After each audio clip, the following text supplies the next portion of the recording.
Hey guys, welcome back to my watercolor channel, and today we are painting a bed. On some areas I thought I add some masking fluid, which was not the case, and then I mixed colors out of yellow ochre and some cadmium red, as well as some of the brown, very reddish brown out of cadmium red, yellow ochre, as well as some ultramarine blue. I have next to me some purple, so it's ultramarine blue and some of the crimson red.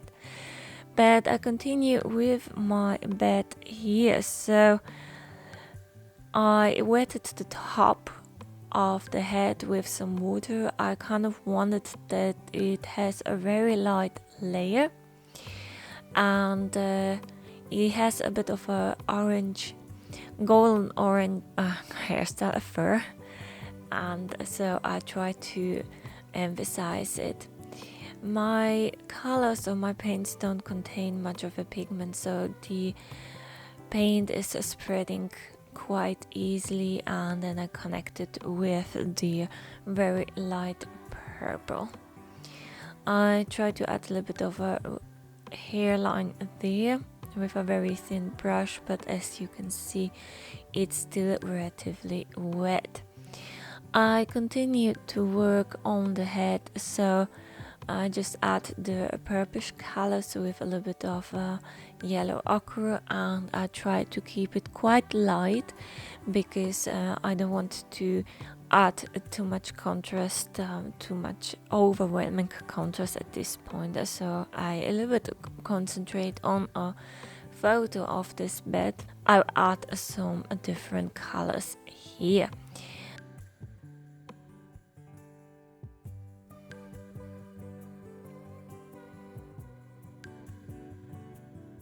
And if the colors feel a bit too strong, as you could see, then you can just add some water and then spread nicely the paint around.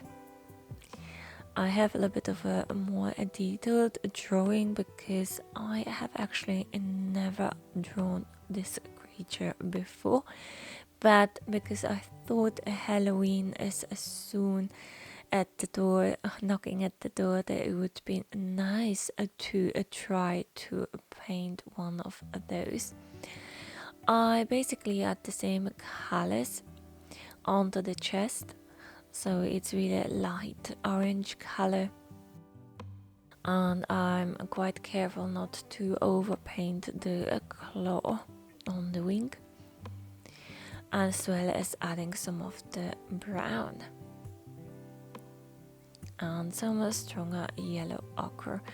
I tried to add some of the hair strands a little bit onto the side, and then I continued to wet the back of the fur, back of the bed, and add basically the same colors, just spreading them around.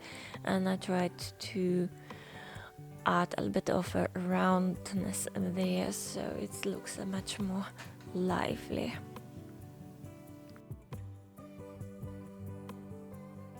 A little bit adding darker colors, or stronger in pigments, not necessarily darker.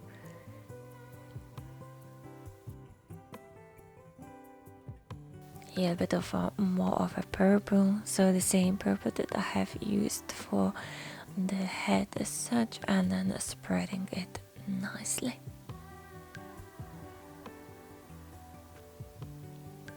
And some few hair strands there at the edge. Now I continue with the ear. So the ear is a little bit darker, and I wanted to work here as well with some wet to wet technique, as well as adding here some of the crimson red, having a base color, and then adding more purple.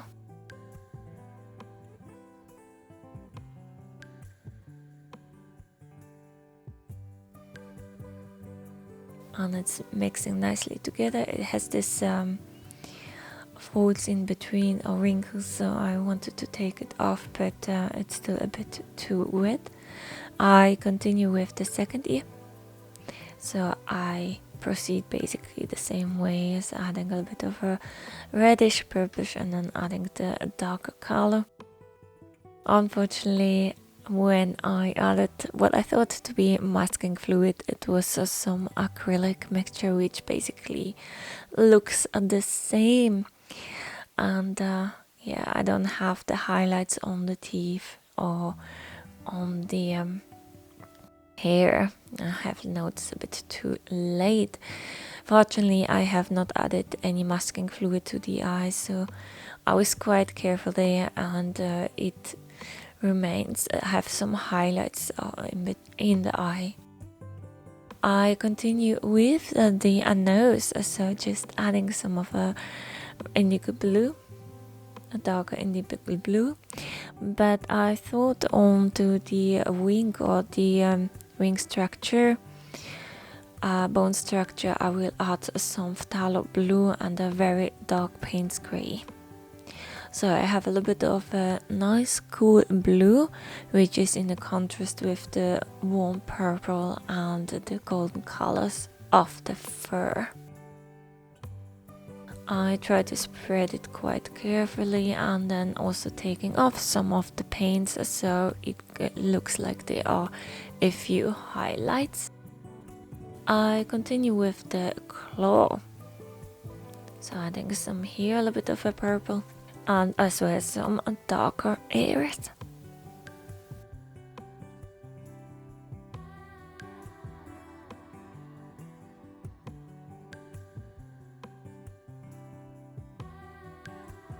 I mix a bit more of the purple, so having here a bit as well as adding some of the yellow ochre, so you can see that I'm able to create a really nice brown.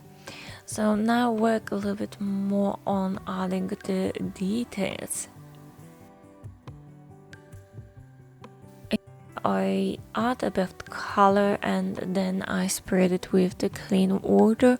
So I think I have used it many times before, that having a smaller brush where I have the color, and then I have a little bit of a bigger brush, which is a middle-sized brush, and then having just water, so it gives me some time to actually add different layers, and which are not very strong in color, as well as spreading the stronger colors. But of course it can be a bit overdone if spreading too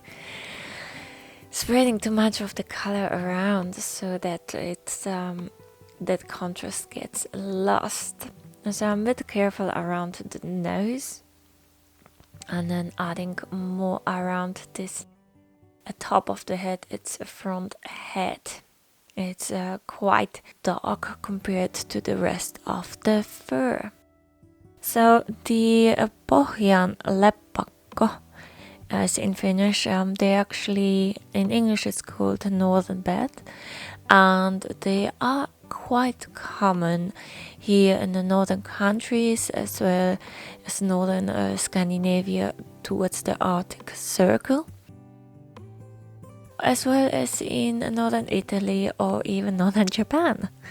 So a very, very common small bat, which is between 56 and 64 millimeters big.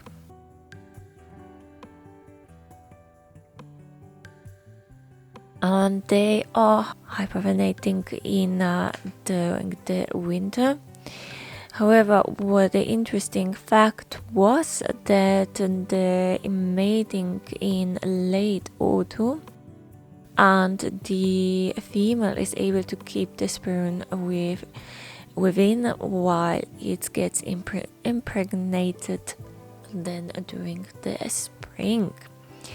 So I thought that was quite interesting fact to know. I actually have never seen a bat myself, or I'm not aware of seeing one, but of course it's much more difficult to spot either way when it's dark or even light during the summer. back to my painting. So I have waited the first layer of the fur is relatively dry, so I continue to add a much darker brown and try to emphasize the form of the chest. So I still don't want to make it too dark, and I play around with different shades, as I have shown you before. This brown made of different colors, and then adding it with the middle-sized brush.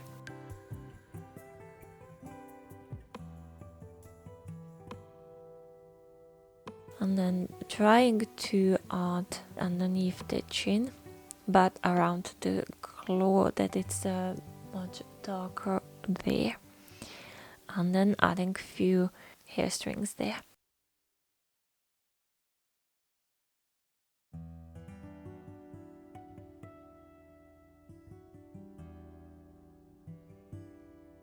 And then while wetting the area, it's always like possible to add dark colors if you're not happy, for example, with your first second layer, and you want to add much more darker contrast, so to wet the paper and then continue.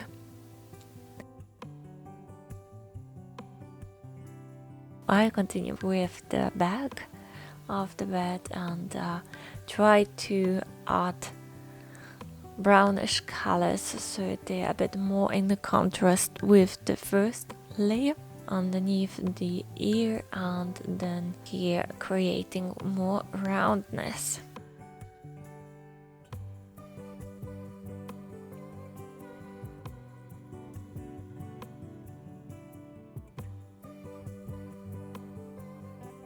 And then as well, especially around the wing or the bone for the wing, the add there a little bit contrast as well, so it gives a bit roundness to the claw. I continue with the smaller inner ear. The same way, I just added a few purple and then some of the phthalo blue. It's relatively pale at this moment, and I try to work from one area to another because I want that the area dries up nicely. And then adding much more darker indigo blue there, and finally covering the side of the ears. And while this area is still wet, with a very small brush I can add a bit of darker colors, so it looks much more rounder and a bit more realistic.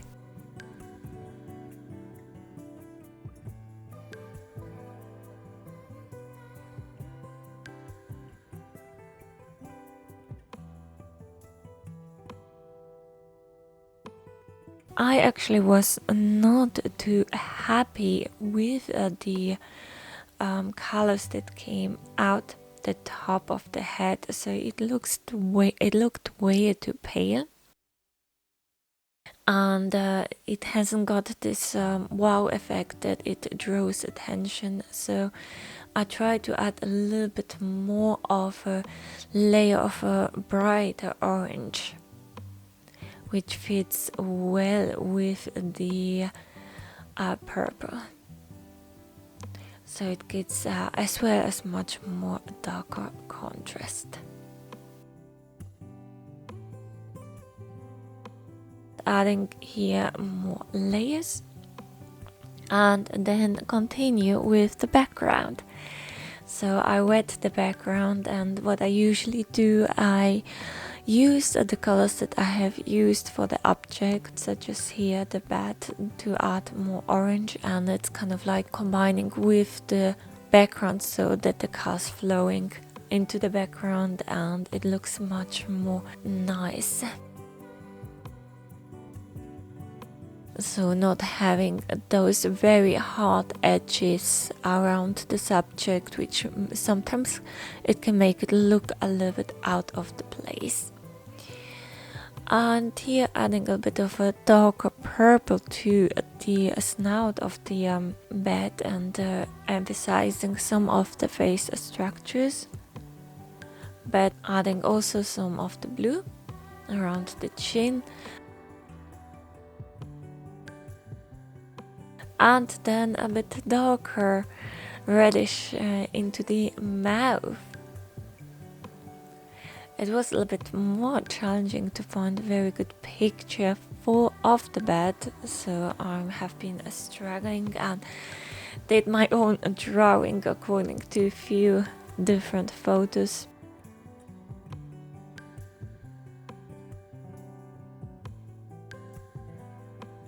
I decided for a purple background, so I thought it might fit well, but I'm not quite sure at the moment.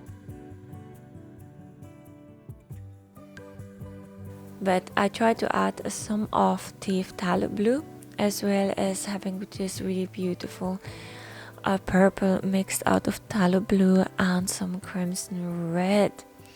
I increased the chest area. So the reason why is I wanted to add a little bit of this yellow ochre mixed with the background, like I have done at the back. And then I add carefully more structure to the top, as well as looking where I can add more details. So for example, like to the bigger ear. And then spreading it.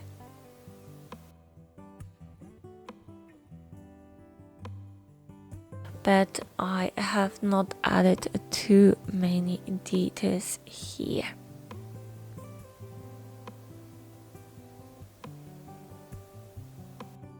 And then I felt that the wing or this bone looks a little bit lost, and it would be a good idea to add a little bit distinction. So I continue to work on the face structure to add there more shadows and more contrast.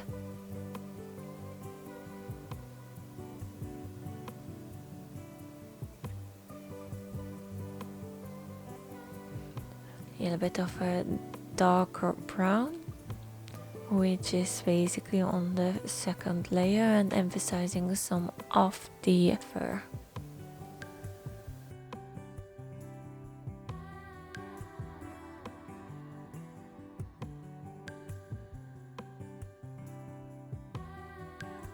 But not too detailed.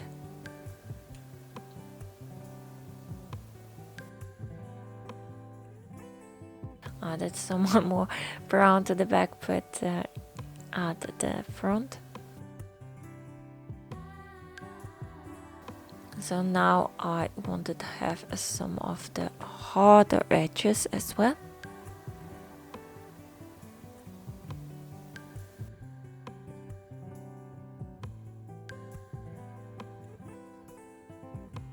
And then into the mouth.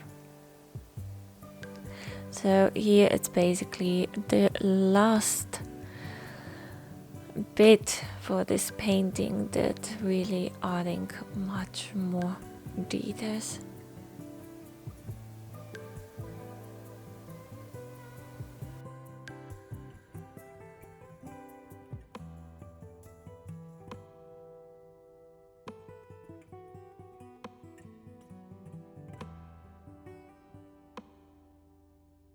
But still, it's quite important to let the first layers through.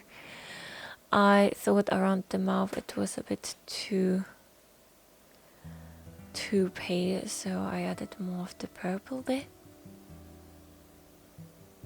And a little bit of yellow ochre that's mixing.